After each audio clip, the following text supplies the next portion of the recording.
Hey guys, Travis Gillespie here. Today we're going to be looking at comparing and ordering integers. In this first example, it asks us to use the number line to compare each pair of integers. So we have two symbols here. This first symbol represents less than.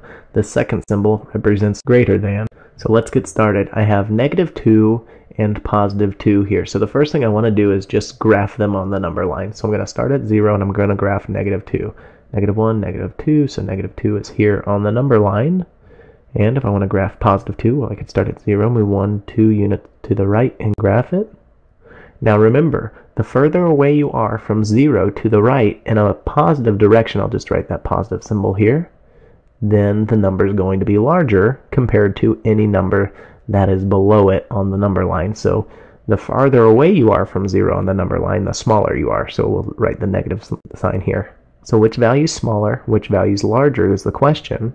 Well, -2 is smaller than +2. Therefore, the symbol I'm going to use is the less than. And a good way to remember these symbols, or if you remember back in elementary school, that analogy of the alligator here. So we have that big alligator mouth eating the larger number because it's really hungry. But the way we would read this is -2 is less than +2.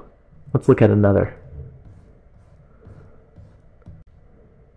Okay, so here we want to graph +4 and -6. So the first thing I'm going to do is just graph both values. I'm going to start at 0. I'm going to graph +4. It's to the right of 0, so I'm going to move 1, 2, 3, 4 units to the right.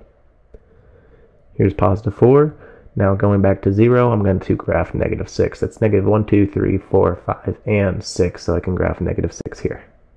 Now before I use my less than or greater than symbol and plug it into this box, let's think about which way the symbol should go. Well, which value is larger?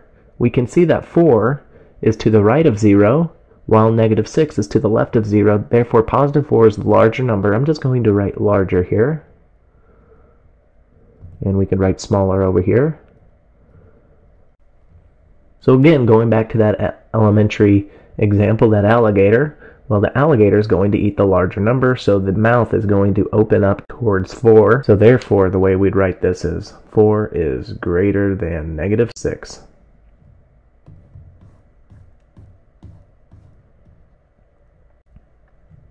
Okay, so this next one can be tricky, so let's make sure we graph it correctly first. I'm going to graph -5. So starting at 0, I'm going to graph -1, 2, 3, 4, and the -5. Here we go. And the next thing I want to do is graph -7. I'm just going to move 2 more units to the left to graph -7. So now I have both values graphed. I've got to ask myself which value is bigger, -5 or -7. Now this is where it gets tricky, because 5 looks to be smaller than 7. But we've got to remember, the number that is further to the right on the number line is the larger number. -5 is further to the right or more to the right than -7 is. Therefore, -5 is the larger number. I'm just going to write that above, larger. And that means -7 is smaller. So we could write this as -5 is greater than -7. Another way of thinking about this before we end this video is, earlier I said the number that's further to the right is the larger number. Another way of thinking about it is the opposite. The number that is furthest to the left is the smallest or smaller of the numbers. Cool stuff, guys. I'll see you in another video.